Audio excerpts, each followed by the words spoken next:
या मेट्रोचं उद्घाटन राष्ट्रवादीचे अध्यक्ष शरद पवारांच्या हस्ते व्हावं अशी मागणी राष्ट्रवादीची आहे।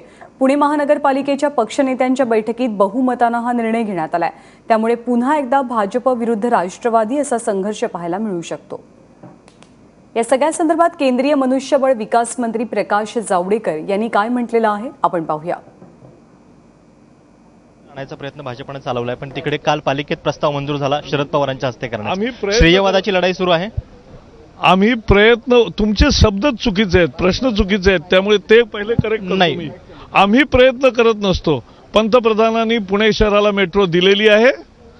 नतद्रष्ट राजकारण राष्ट्रवादी आणि काँग्रेस पक्ष करत आहे। त्यांनी ज्या तऱ्हेचा काल ठराव केला, खरं तर काल त्यांनी पंतप्रधानांच्या अभिनंदनाचा ठराव करायला पाहिजे होता।